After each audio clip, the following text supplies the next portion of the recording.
Hello, everyone, and welcome back. Today, I want to talk about AI and AI related job displacement. Bernie Sanders recently released this video, and I think it's really important because he's one of the only, if not the only, members of Congress who is actually talking about this. This is going to be a significant issue that's already starting to play out. People are already starting to lose jobs because of AI related disruptions in the economy. I'm one of these people. I'm living proof. Last year was making a very healthy income as a freelance writer, and within just a handful of months, the entirety of my freelance writing income has absolutely declined. I made a separate video outlining why that is, but a lot of it just has to do with how AI is not necessarily taking over jobs from people. So as a writer, AI isn't doing writing for me. It's changing the business models that used to make employing me profitable. So when I was a freelance writer, I would write personal finance content that was designed to rank on Google. Well, searching on Google has fundamentally changed. There's no real need for content to rank on Google anymore. A lot of that stuff is being rolled up in AI generated responses, and because of that, a lot of the search traffic that used to go to different websites has significantly declined, and that's why you've seen a tremendous amount of layoffs in the digital media space over the last 2 years. Other sectors of the economy like tech, like finance, they're already signaling that they're starting to lay off people. They're starting to cull entry-level employment. They're starting to find ways to let go of workers creatively in anticipation of AI coming on board in the next year or two once it gets a little bit more advanced. So this is already here. This disruption is already happening. This isn't something that is, a decade into the future. Like you are going to feel disruption in the next couple of years, if not months, 18 to 24 months. This is pretty significant. But the reason why I wanted to talk about what Bernie Sanders has to say is because the primary solution right now that is being presented to solve AI related job displacement is universal basic income. And so basically what that would mean is no matter who you are, where you're from, everyone would get cut a check every single month to cover their living expenses. So kind of like the during the pandemic when everyone was given emergency checks and deposits in the mail or deposits to your bank accounts from the federal government as a stimulus. Kind of similar to that. That's what universal basic income would be. However, the mechanics of a UBI program haven't really been discussed. Like, yes, there's technologists in Silicon Valley who are talking about it. There's financial folks who are talking about it. Andrew Yang, for example, is someone who's kind of dabbled in the political space and has made a run for office, and he's talked about it. But other than that, sitting members of Congress are not talking about it. And when it comes to this kind of program, like the federal government would have to be the one who collects revenue. So whether that's through taxation of people or taxation of AI companies, like it doesn't matter. They're going to have to be the ones that collect the revenue, and then they're going to be the ones that distribute that collected revenue to the population in the form of universal basic income. Of course, the alternative to that, which is something that Sam Altman is currently powering or piloting with WorldCoin, would be redistribution of a UBI or some sort of income through a cryptocurrency blockchain. So those are the two options right now. But really, the federal government, like that's the role. That is fundamentally the role of government. It's distribution of resources. And so collecting taxes, remitting them, using them to pay for public service goods, that kind of stuff. And so the fact that no one in Congress is talking about this, with the exception of Bernie Sanders, means most of the people who are responsible for implementing whatever UBI program is supposedly going to be in place by the time people start losing jobs, like that, they're not thinking about this. So the policies aren't going to be in place. The program's not going to be in place. And because I think these job displacements are going to start happening much sooner than people realize, whatever like social safety net infrastructure you think is going to be in place when AI takes your job, it's not going to be there. And then you're going to have so many more people clamoring on to existing programs like, unemployment insurance, SNAP food benefits, that Medicaid, that it's going to have an acute shock to the system. And so the people who are benefiting now, I think the silver lining is they're early, so they're kind of fortunate. There's still resources left for them to tap into. But as more and more people lose jobs and there aren't alternative jobs left for them to move to, I think it's going to be an acute shock to the system, and it's going to put a lot of people in for a world of hurt. So I appreciate that he is talking about this. I'm not a Bernie Sanders fan, not advocating for him at all, but I do appreciate that he is drawing attention to this, because I think this is going to be one of the most critical issues we're going to have to deal with in the coming years. So without further ado, let's dive in. Thanks very much for joining me. In the midst of these unprecedented and crazy times, government shutdown, Trump's devastation of healthcare in America, climate change, the move toward authoritarianism, the horrific war in Gaza, the growth of oligarchy, etc., etc., etc. I want to take a few minutes talking about another issue of enormous consequence that just doesn't get the kind of attention I think it deserves. Everybody agrees that artificial intelligence, AI, and robotics are going to have a transformative impact on our country and the world. There is very little disagreement about that. There are, however, very strong disagreements as to what those impacts will be, who will benefit from these changes and who will be hurt. So here is my take. Some of the very wealthiest people in the world, including Elon Musk, Larry Ellison, Mark Zuckerberg, Jeff Bezos, and others, are now investing hundreds and hundreds of billions of dollars into these revolutionary, transformative technologies. Now, why is that? Why are they doing that? Is it because they want to improve the standard of living of the 60% of our people who live paycheck to paycheck? Americans who are struggling to pay for groceries, healthcare, housing, education? Maybe. Maybe they are staying up nights worrying about the working families of America. But I doubt it. I think it's because investing in AI and robotics will increase their already incredible wealth and power exponentially. Okay, so no one cares about the working class. I think that's kind of obvious. Like, people aren't doing this. Even if Sam Altman says he's doing it for the betterment of society, I think we all know that's not the case. There's something bigger at play. So obviously there's a capitalist drive here and a capitalist imperative. So this is a radically transformational technology, both artificial intelligence, but also the application of AI to robotics, which is also something that's not really being talked about, but significantly important. There's a huge windfall there. There's just a huge financial windfall. So of course, technologists and investors are want to be the first ones to get market share and to win, because if Google's history tells us anything, once you capture market share, you can sustain that for a period of time and become a behemoth. I mean, Google has been around, for 3 decades at this point, and it's only in the last year or two since the advent of ChatGPT that it started losing market share in search, in worldwide search. It had over 90% of search. I think now it's 89%, but Google by far is the dominant player in search, which means Google has been the gatekeeper of information for the entirety of the last, 2 or 3 decades now, which is wild to think about. But that's how Google has become such a wealthy company, and how they've amassed a war chest of resources to invest in other things, is because they were first to market, and they were able to capitalize on one of the first to market, and they were able to capitalize on market share. So there's the capitalist aspect to it. I think there's a geopolitical aspect to it as well. So we are currently in a technological Cold War with China. China is racing to develop their own AI models, their own platforms, and their own systems.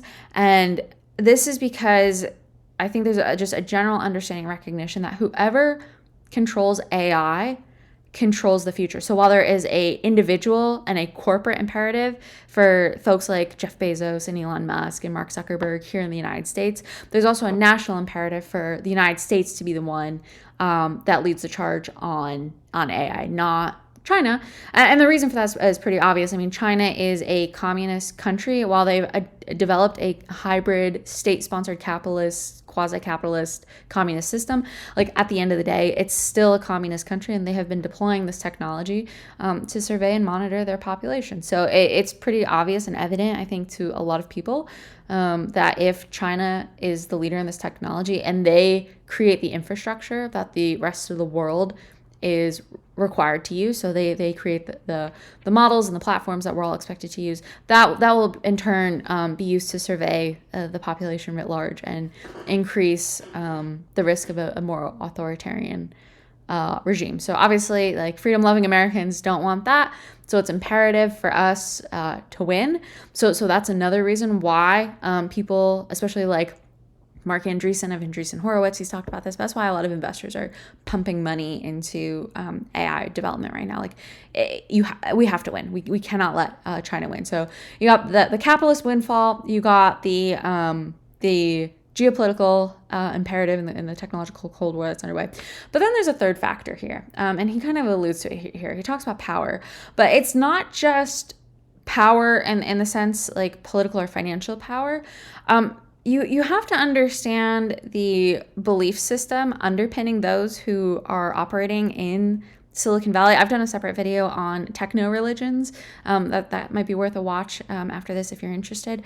But there's a human inclination for us to become gods in our own right. So part of the human quest isn't just to become the wealthiest person in the world, isn't necessarily to become the most powerful person in the world. It's to escape the limitations of your humanness in general. And so this is why you're seeing the rise of transhumanist ideologies coming out of Silicon Valley.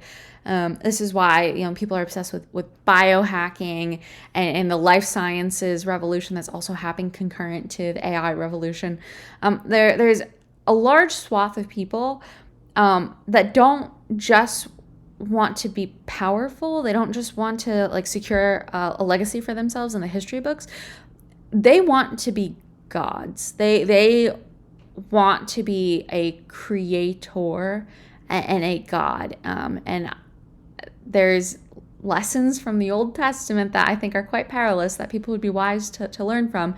But this is the folly of humanity. This is the original sin of humanity. It wasn't disobedience to God. It was an attempt by God's creation and the created to be equal to the creator.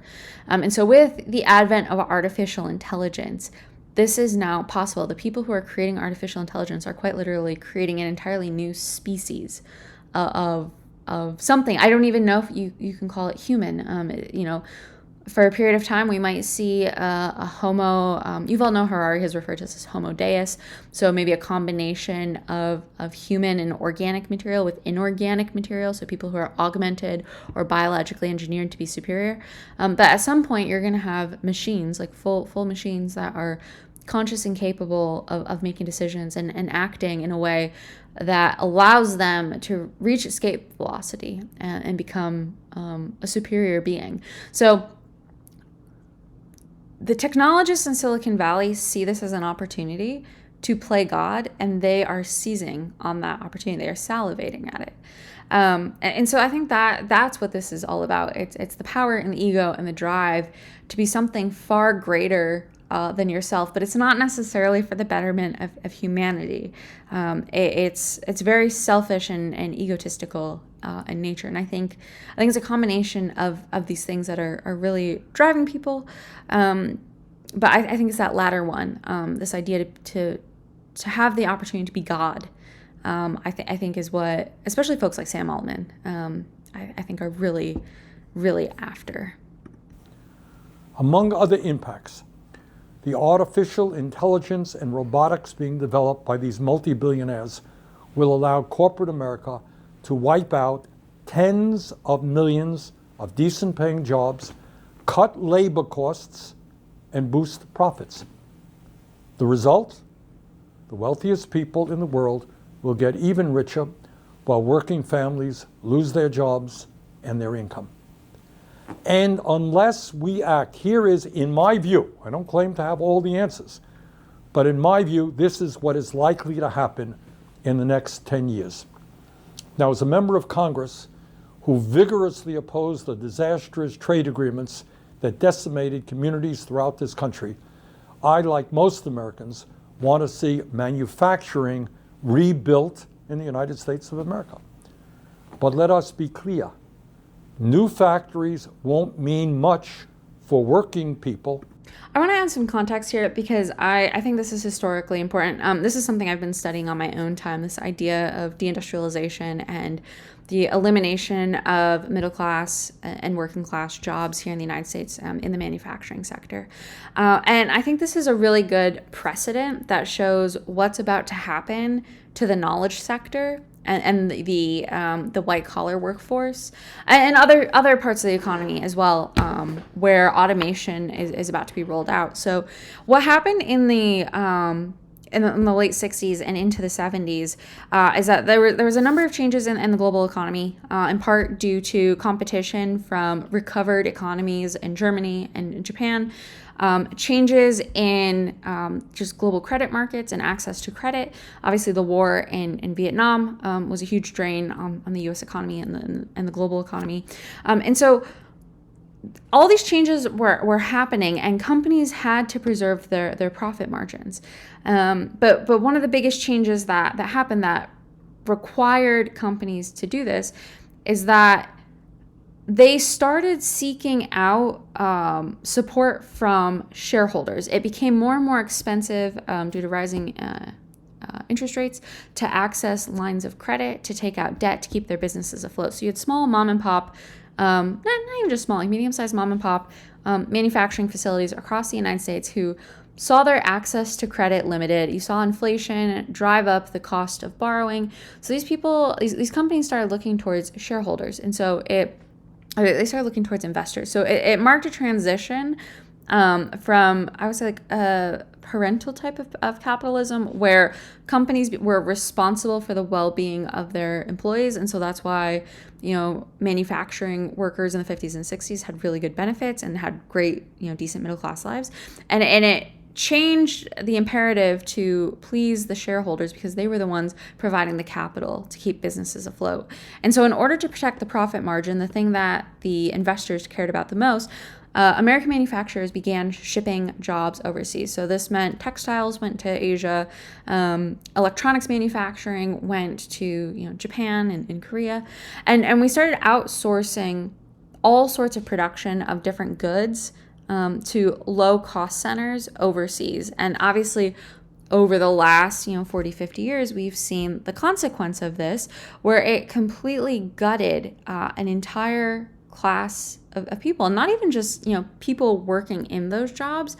The change in the economy and the change in how the economy is structured and the types of jobs people could get forced a growing number of people to go into colleges, right? So instead of following in your father's footsteps, joining the union, working at a GM plant or a Ford factory or whatever, suddenly the kids had to go to college to be able to find a job at a bank or a marketing agency or whatever. And a lot of the new jobs that were being created were information jobs, knowledge jobs that required a college degree. And so this led to the increased financialization of education, and it got to the point where we're at today, where millions of students are in debt for financing expensive college degrees. But all of that is a result over time of the transition away from a manufacturing-based economy where corporate employers had responsibility for the well-being of their employees to a shareholder investor-based economy where profit was the only thing that mattered and jobs were moved to lower cost centers. So this is a corollary of what's going to happen because the same thing is happening with white-collar jobs today. So even though AI might not be taking jobs right now, a lot of knowledge jobs are being outsourced to places in India, for example. or lower cost centers overseas. Teams, agencies of people in Eastern Europe or in the Philippines are now doing, like website development and bookkeeping and administrative tasks that American workers once did. And so you're seeing the offshoring of knowledge work at the same time that AI and robotics are being developed. But whereas in the past, there was a new economic sector to move into, the knowledge sector and going into college, that's not necessarily going to be the case this time around, because now we're dealing with a new entity, AI, that we are going to have to compete with cognitively. And so you can't out-educate AI, especially when it gets to a point where it's going to be able to educate itself. Like at some point, we are going to be inferior cognitive beings to artificial intelligence. And so what does that mean? It means a lot of people are going to have to move back to physical labor jobs. So while the manufacturing sector might not come back into full swing like it was, there's going to have to be a resurgence in those types of jobs, or caretaking jobs, or jobs where you use your hands, jobs that a robot can't necessarily do, and a job that AI can't do. And so that's where things are heading. But unfortunately, as all this technology continues to advance, even those jobs might not be guaranteed. And so I think it's important to keep the historical context in mind, because people talk about like the return of manufacturing as if it's like a return to some glory day, like this bygone era of America. But I don't think people realize or really connect it with the trajectory of how the labor market has changed and the job market has changed over the past 40, 50 years, and where it's heading, and the role that physical manual labor jobs are going to play in the coming years as a hedge against AI to keep people employed. If every single like manufacturing job disappears, and if knowledge jobs disappear, like there's not going to be enough jobs left for people to work. And I think the pro AI camp, the technologists in Silicon Valley who are advocating for AI, that they just assume that new jobs will be created because historically that's always been the case. And while yes, some new jobs certainly will be created, I don't think there will be enough new jobs to employ all the people that need to be employed. So I think it's really important what he's talking about here with manufacturing and the creation of new facilities. But even that, because they'll be highly automated, it still won't be enough. If the jobs are done by robots instead of human beings. Elon Musk has said he wants Tesla to build millions of robots. Yep. And what will these robots do? Well, obviously, they will replace the men and women working in our factories, warehouses, and in restaurants and in other areas. That means millions of good jobs could disappear. It's not very complicated. And of course, it's not. Okay, those aren't good jobs, and I hope everyone understands that. He's defending this. As manufacturing declined, so too did the wage. So people who are so I've read a bunch of books about this, but I was reading one about the closure of the GM plant in Janesville, Ohio. And one thing that they talked about, which I've observed with my own eyes coming from a Rust Belt community in upstate New York, is that when deindustrialization happened, it took away high-paying jobs. So jobs that were paying, $24, $25 an hour in, say, 2005, those went away. And they were replaced with different types of jobs. So what replaced them? Retail jobs. So working at Walmart in my hometown, a food processing plant was bulldozed. Went out of business, was left vacant for about a decade or two, and then was bulldozed and replaced with Walmart. So it's a perfect image of literally the transformation that happened. We have tons of retail, so hourly wage jobs that replace high manufacturing jobs.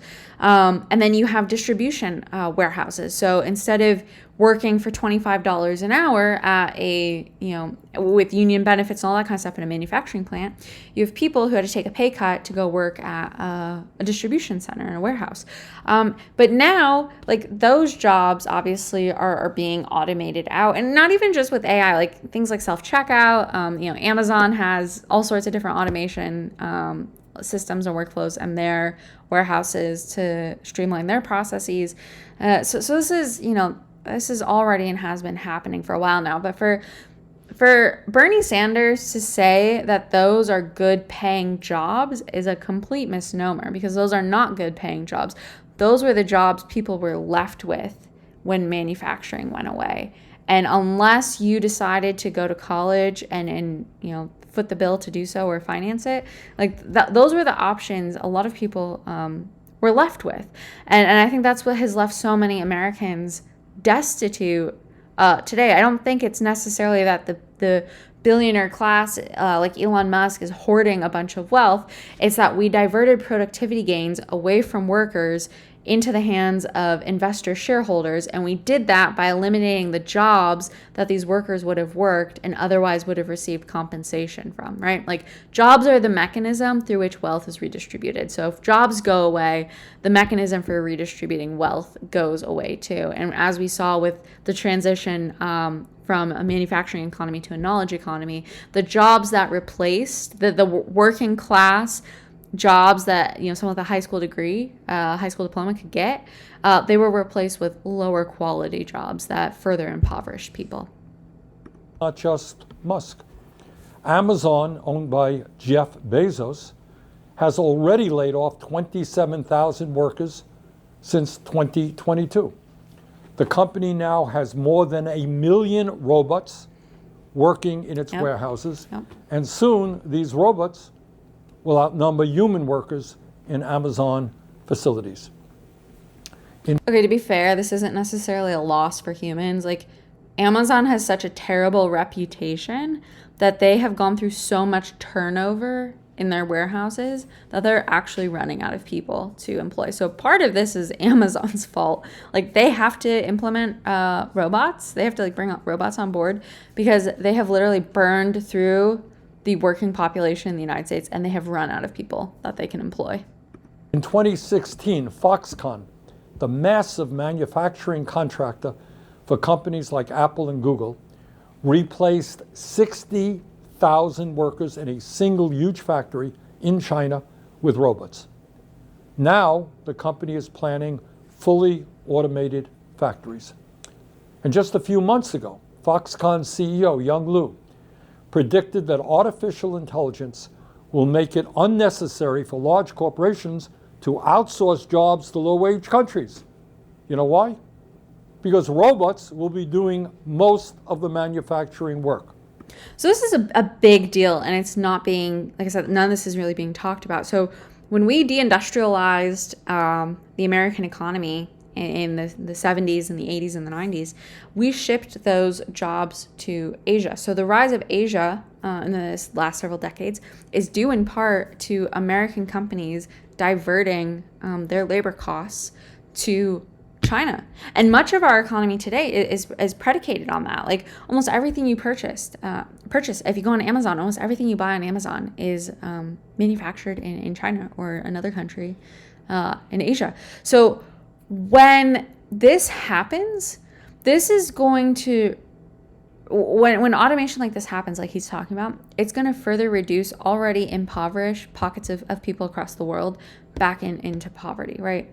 And who's going to be there to help them? So the United States has spent however many decades at this point exploiting workers in low-income countries, only now through the implementation of new technology to turn around and take those jobs away from people. So we're not just looking at an American labor crisis. Like, this is going to be widespread and global. And this is why you're seeing protests in places like I think Indonesia had some protests, and as well as Nepal, because like young people are starting to recognize like they can't keep up with the cost of living in these countries, and they kind of see the writing on the wall that he's talking about here with automation and people losing their jobs. However, it is not just manufacturing jobs at risk. Most of us want to see the United States develop a strong, clean, and efficient transportation system, including the production of millions of new cars, buses, and trucks. But if Musk and others get their way, those vehicles won't be operated by truck drivers, bus drivers, or taxi drivers. They will be driverless vehicles. Millions of jobs in transportation will be eliminated. Okay, not even just transportation. This is again another big issue. So truck driving is the number one occupation for men in this country, like by far. The vast majority of men in this country are truck drivers. And so there are companies that are piloting driverless trucks. So eventually there will be driverless trucks. But this is also going to impact everyone downstream of that. So we're talking about dock workers and people who unload cargo trucks. We're talking about warehouse workers. Obviously, they will be affected by this. And then, of course, all of the businesses that cater to those groups of people. So all the little cafes and shops and restaurants around docks and ports of entry across the country. Truck stops, if you've been, our entire interstate system is dotted with exits and truck stops with all sorts of different, low paying, yes, but restaurants and national chains that cater to drivers. And so when you no longer have a transportation system where people have to drive, everyone that is part of that system, directly or indirectly, is affected. So that's going to be one piece of it. But then the other piece, and again, these aren't good paying jobs, but they are jobs. People who work in the gig economy are going to be impacted. So here in Austin, Waymo is pretty big. They're already partnering with Uber to offer driverless rides. I see Waymos all the time.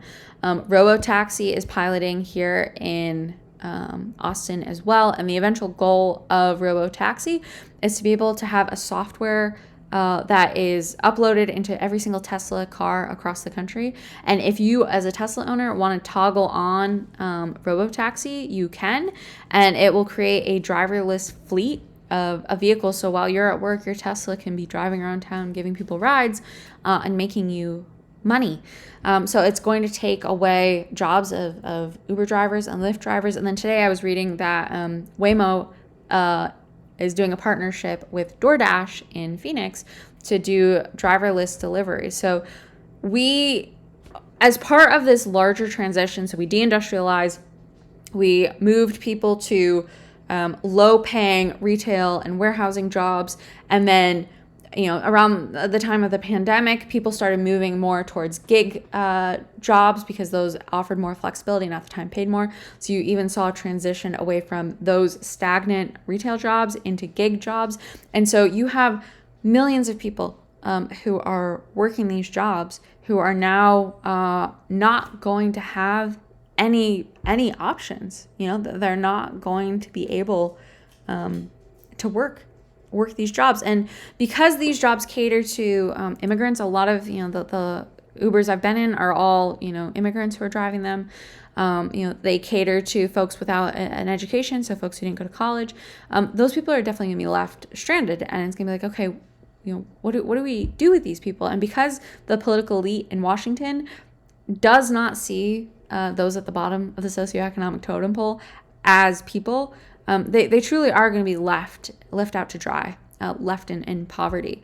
And so Bernie Sanders is making the argument here that the billionaire class ought to be responsible for these people, but the billionaire class and the politicians who would be required to implement policies to help redistribute wealth, they don't see it like that at all.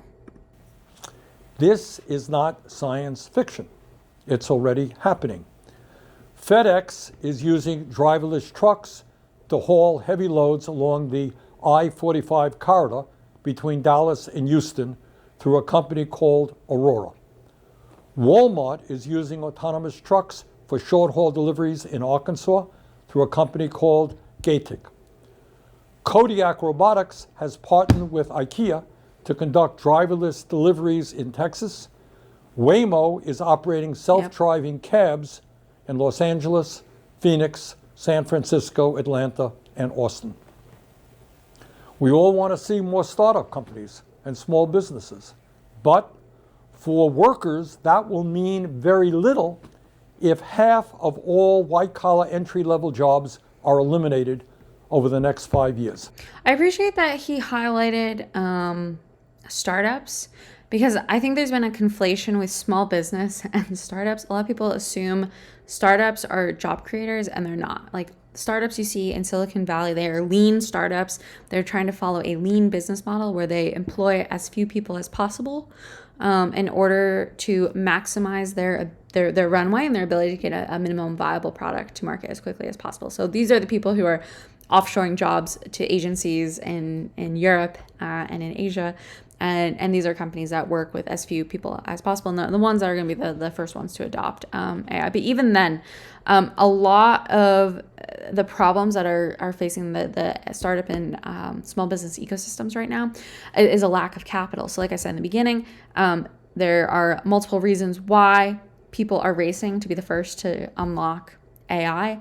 And one of those reasons is just a pure capitalist, maximization and return on investment. There's a huge windfall for whoever gets market share. And so investors and venture capitalists are pouring money into AI-powered startups. So unless you're doing something with AI or robotics, there isn't much capital available for you right now. And then because of how the economy is and high interest rates, access to credit is very limited as well. So even for people who want to start businesses, the economic environment is not conducive to starting businesses right now. So it's that makes it, again, even more difficult, and it limits people's options, because if you wanted to start a business, if you wanted to be a job creator in your community, you're going to find it increasingly difficult to do so.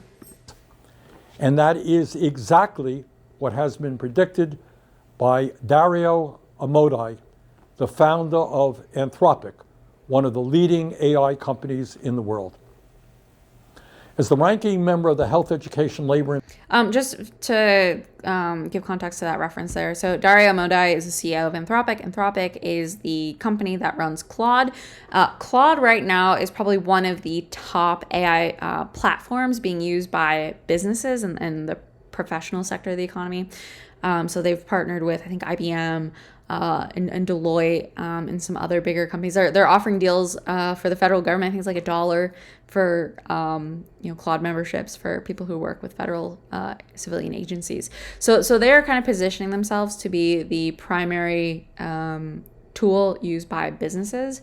But what he said, he did an interview with Axios back in May, and it's called The White Collar Bloodbath, and said within the next 1 to 5 years, about half of all entry-level white-collar jobs will disappear, and then we could see unemployment rates as high as 20%. And this is why I think this is serious, because when you have a founder of a company who's at the vanguard of this saying this, it's not necessarily speculation. Like he is part of the disruptive force. Mr. Amodei is part of the disruptive force at play here that I'm talking about. And so if he is warning the world as to what's to come, there's probably good reason to listen to him and listen to what he has to say.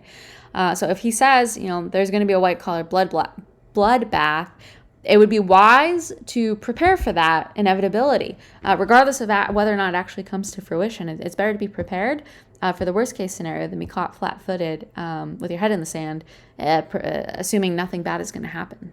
and Pensions Committee, I just released a report finding that AI, automation, and robotics could replace nearly 100 million jobs in America over the next decade. For context, there's about 154 million, a little over this, but 154 million members of the civilian labor force in the United States. So that's data that comes from the Bureau of Labor Statistics. So 154 million people. So assuming people equal jobs, if 100 million jobs disappear over the next decade, that's a significant number of job opportunities that will affect a large swath of the population. Including 40% of registered nurses, 47% of truck drivers, 64% of accountants, 65% of teaching assistants, and 89% of fast food workers, among many other occupations. And as bad as that may seem, I'm afraid it could be an underestimate. In June, the CEO of Ford, Jim Farley, predicted that AI could eliminate, quote, literally half of all white-collar jobs in the U.S., end quote, within the next decade. That's Jim Farley, Ford. Elon Musk said this year that as a result of AI and robotics, quote, probably none of us will have a job. If you want a job, that's kind of like a hobby. You can do a job. But otherwise, AI and robotics will provide any goods and services you want, end of quote. Earlier this year, Bill Gates predicted that humans, quote, won't be needed for most things, end quote, such as manufacturing products, delivering packages, or growing food over the next decade due to AI. So, my friends, here is a rather big question. If Musk and Gates and others are only half right in their predictions, what happens to the tens of millions of Americans who no longer have employment because they can't find jobs that don't exist? Yeah. In this brave new world, how do these Americans pay for health care, food, housing, and the other necessities of life? But it's not just economics. Work, whether being a janitor or a brain surgeon, is an integral part of being a human being. The vast majority of people want to be productive members of society and contribute to their communities. What happens when that vital aspect of human existence is removed from our lives? He highlights such a good point, and this is something like in my own work I've been harping on as well. This isn't just about the loss of an income and a job, and while that is fundamentally important, he raises a very great question, like how are we all going to pay for our subsistence when we no longer have jobs? There's a more fundamental aspect to this as well, and what will it mean to be human in a world of AI when we are no longer required to work or to do difficult things or to achieve things, or we lose our sense of purpose and our mission in life? Like, what is going to become of us? And I don't think people really realize how important a job is as a means to that end. So for some people, working a job is a way to support your family, and for you find fulfillment in that. But if you were to suddenly lose your job and could no longer provide for your family, that would have a tremendous psychological and emotional impact on you. I know, speaking from my own experience, when I had a career in Washington, D.C., I can tell you firsthand, my career was such an integrated part of my identity and my perceived value as a human being. When I discovered that my career ambitions were not going to come to fruition, despite doing all the right things and working hard, that the dream and the goal I had worked towards was not going to come to fruition, I devolved into an awful depression. And I understand firsthand what people say, and when they say they're feeling depressed and they're feeling mentally unwell. Like I just lost complete control over my well-being, and just day-to-day living became difficult. Just couldn't get out of bed, putting on weight, going into debt, losing passion for things I had once loved. I run marathons. I've been running marathons for a decade, and there was a period of about, say, like 2 or 3 years where I just stopped running.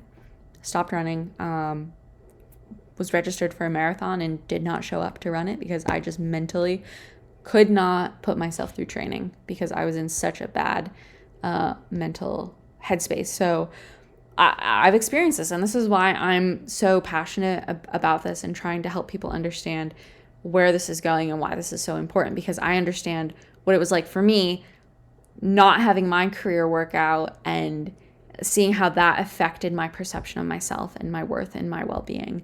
And I know that's going to affect a lot of other people as well. And so what happens when millions of people not only lose the ability to earn an income and support their families, but they lose the work and the thing that they're passionate about, the thing they love to do, the mission they've been called to pursue, the vocation that they've been called to do, the thing that gives their life purpose and meaning, the thing that makes them want to get out of bed in the morning and live a meaningful life. Like, what happens when that goes away? I don't think we have thought about this collectively as a society, and because of that, we haven't started anticipating or doing the things that need to be done to prepare for that future, to begin finding a replacement for work, to begin filling our time with non-work related activities.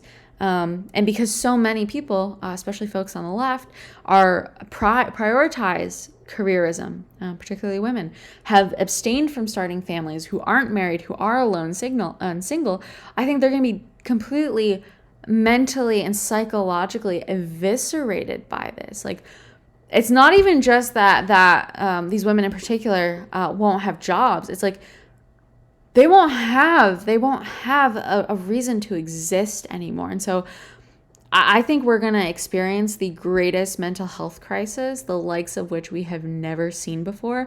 And we are woefully unprepared for this. This is going to be as much as an economic problem as a spiritual problem in this country.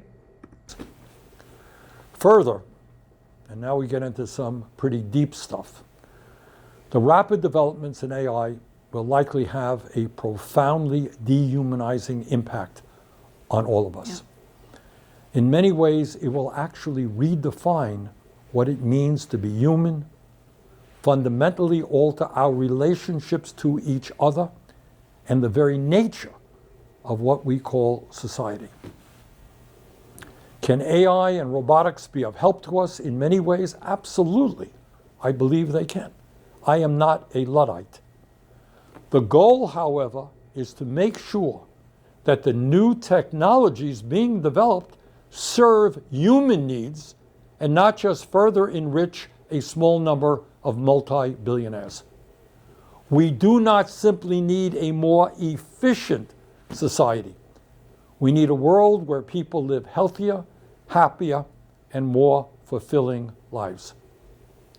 So, where do we go from here? And again, I don't have all of the answers, but here are just a few ideas as to how, in my view, the advances in technology can benefit ordinary Americans and not just multi-billionaires. First, we must move to a 32-hour work week with no loss in pay. Think about it. Today, American workers are 400% more productive than they were in the 1940s when the 40-hour work week was first established. Artificial intelligence and robotics will greatly increase that productivity. Workers must benefit from that increased output through a shorter work week. A 32-hour work week with no loss in pay would be a major step forward in improving the quality of life for millions of Americans. Okay, so he's making this argument, I think, from an economic perspective, and I don't disagree with him. But I think more important is potentially moving to a 32-hour work week or just a shorter work week would create a permissive environment for people to begin disengaging from work. So we live in a hustle culture here in the United States where people don't just work 40-hour work weeks. We work far more than that. I mean, there's been instances and investment banks have been in the news over the last year or two of people who've literally died on the job from being overworked. And so it's clear we have a problem in this country where people work too much. And I think that just has to do with our history and our legacy as, the Puritan work ethic is alive and well in the United States today. And we've just always been a hardworking people. And I don't necessarily think we have to let that go, but we need to create a permissive environment where it becomes okay for people to engage in non-work or non-revenue generating activities. And I don't mean like leisure time. So I think people would assume like a shorter work week would equal more leisure time. I mean, leisure is important, but I think people need to begin re-engaging with hobbies, with other activities, with learning crafts, and doing things outside of the work paradigm. So what do I mean by this? I mean, reading literature, reading nonfiction, engaging in critical thinking and personal education, gardening, learning a skill, learning how to cultivate your own food, craft in terms of, woodworking or sewing, learning a trade, learning another skill, something that you can do with your hands. I think we need to create starting a small business, a legitimate small business, not another SaaS software tech startup. I think we need to create a permissive environment where more time can be allocated to those things, because I think those are the things that are going to be a hedge for people who are affected by AI, both economically but also mentally. It creates another anchor point outside of the work week, where you can begin cultivating an identity for yourself outside of your 9 to 5 job. And this might sound trivial, but this is incredibly important. And, it's something I'm speaking from experience with this. So I've been outside of the 9 to 5 workforce for about, 6 years now. And I can tell you firsthand, like, I still work a 9 to 5, Monday through Friday work week, even though I have the capacity to create my own schedule. And yes, there is flexibility, right? Because I do create my own schedule. There's tremendous flexibility, but I still work in a world that is governed by the 40-hour 9 to 5 work week, even though I don't have to. And just because our institutions in society have been made to be that way, social interactions and that kind of stuff. And I still see the weekends as a weekend. So even 6 years into this, like, I still struggle to decouple myself. Sorry for that beeping, by the way. That is dinner that just finished cooking in the slow cooker.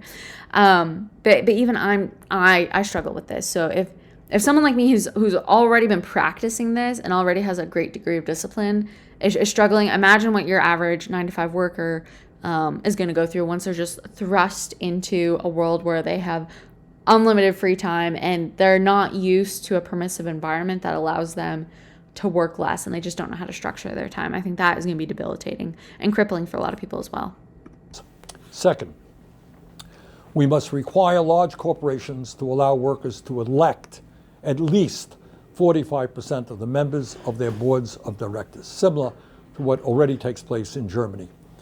Workers need a seat at the table to best determine how AI is used in their companies. If Tesla workers were on their corporate board, I doubt very much that they would be rewarding Elon Musk with $1 trillion pay package. Third, we must greatly increase profit sharing at our nation's largest corporations. In my view, workers should receive at least 20% of the stock in companies they work for. Corporate profits should not just be going to enrich wealthy stockholders and the billionaires who own them. Fourth. Okay, I can get behind giving stock ownership to workers. There's no reason why when you form a company, there's no reason why you can't carve out a portion of stocks for workers, and then obviously make it contingent on working for however much period of time and that kind of thing. I think that is pretty reasonable. I don't know if electing workers to corporate governance is not as necessarily going to be a solution. And I say this because you look at the political faction that Bernie most appeals to and how they've already been at the vanguard of trying to shape policies within companies. They've been more activist than their predecessors. And what has that gotten us? It's gotten us DEI. It's gotten us ESG. It's gotten all these inclusivity requirements, and that obviously does not bode well for companies. So should workers have some degree of say in how companies are managed and how AI is used? Yes. I think generally that would be the case, and that has been the case in the past with manufacturing and unions. That's the role unions played. However, as we saw with unions, and as we've seen with DEI recently, is those entities can be highly politicized. So workers are not always as trustworthy as you need them to be. So I don't know, like can you use Tesla as an example, but can you trust Tesla workers to make the right decisions that benefit the company as well as the people working in the company and the customers who are, obviously giving the company the lifeblood it needs to continue surviving? I don't know, honestly, because we've seen time and time again how employees can be co-opted by politics. And it's unfortunate, but that's kind of the reality of it. we need to substantially expand the concept of employee ownership in America. When workers own their own businesses and are more involved in the decision-making processes, they will make choices that benefit everyone in the company, not just the people on top. Fifth, instead of providing billions of dollars in tax breaks to companies that are throwing workers out on the street and replacing them with new technologies, we should enact a robot tax on large corporations and use that revenue to improve the lives of workers who have been harmed in this transition. Bottom line, AI and robotics will bring a profound transformation to our country. Nobody denies that. In my view, we must fight to make sure that these changes benefit all of us and not just a handful of billionaires. Let the debate begin, and we need your participation. Thank you very much. Okay, so overall, I mean, this kind of follows with Bernie Sanders, kind of brand is he's, anti-oligarchy, anti-billionaire class, and he thinks we should just tax everyone and redistribute the revenue from doing so. But the question then becomes like, how exactly do you do that, right? So if you have, for example, a digital social media marketing manager at a big company, or an ad executive at a big company making six figures with a college degree compared to a truck driver who's been displaced by automation, how do you equitably compensate those types of people, right? How do you equitably compensate someone who invested in a college degree and has taken on that debt versus someone who hasn't?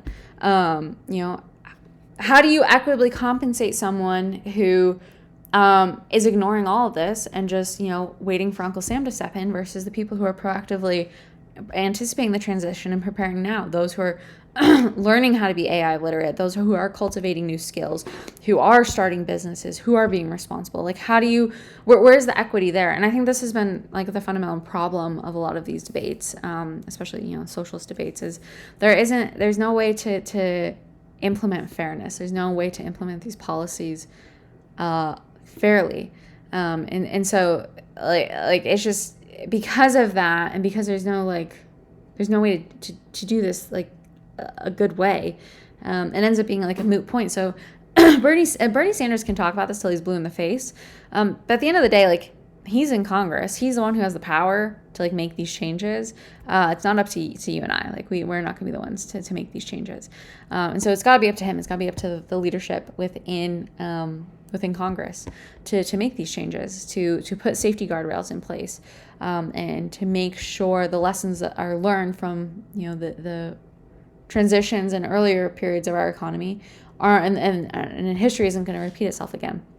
That's clearly not happening. It's clearly I'm glad he's talking about this and raising awareness, but at the same time, like, he's not doing necessarily anything different than anyone else has done. He's not providing a solution. It's all, again, incumbent on you and me to solve our own problems, and a lot of this is beyond our control, and the incentives of this are not aligned with the people. The incentive to beat China, capitalize on the windfall, and play God, aren't aligned with pumping the brakes and slowing this down and trying to figure out how to, prevent massive job disruptions. Like that's not going to happen. And so this leaves a lot of people in quite a predicament. Like, where do we go from here? And I think it's incumbent on every individual to start assessing your own kind of where you stand, your own exposure to technological related job displacements. How you plan to fare, if and when you lose your job. Are you doing things now to keep yourself employable? Are you learning new skills? Are you learning how to prompt engineer? Are you trying to understand how AI works? Are you still screwing around watching Netflix for, 6 hours a day? Are you scrolling on TikTok for 9 hours a day? Oh my God, like, Gen Z only seems to scroll on TikTok. Like what are you doing as an individual? I think this is the key. It's what are you doing as an individual to help yourself? Like the institutions you think you're going to need to rely on when you lose your job are not going to be there. So what are you doing for yourself and your family, to keep yourselves afloat? I think there are things you can do. You can start learning, obviously, how to work with AI and make yourself more valuable as an employee. There's just basic life skills to learn. I think everyone should learn to garden. Like we're working on this right now. But I think this is really important. Like, don't make yourself vulnerable to a universal basic income that leaves you on the cusp of poverty and starvation. Like, everyone should be learning how to cultivate their own food for themselves, because that's just fundamental to survival. Being part of a physical community in your geographic area, I think is important. Like, you're going to have to rely on other people, and your employer today is not your family. They're not your friends. The moment you lose your job, you're going to lose the social connections you have with those people in that job, and you're going to be out on your own. So you have to start fostering community and relationships with people who are in proximity to you. And being a good neighbor and figuring out how to get along with other people. I think that's really important right now too. So change is definitely coming. I don't think that taxing, Elon Musk and the billionaire class is going to solve the problem. I don't think there is an equitable way to redistribute wealth, even if it was collected. And I don't think the incentives are aligned to pump the brakes on AI development anytime soon. I think the wheels of progress are already in motion, and the best we can do is figure out how to adapt and survive, just as our ancestors have done, throughout different periods of time in history where similar disruptive technologies came online and upended everything they knew about their society. So I think we need to learn the lessons from history, and we'd be wise to do the same. I'd be curious to know what you think. I know there's a lot of you who watch who are in blue collar jobs, and you think your job is safe. And I think for some blue collar jobs, yes, like I don't think a robot is going to be changing, like fixing a leaky faucet anytime soon. I do think the increase, like computerization and digitization of different things, I think new tools and automated tools will change the workforce. And so I think for some blue collar workers, this is definitely going to be more disruptive than they realize. So obviously, if you're white collar, what are your thoughts there?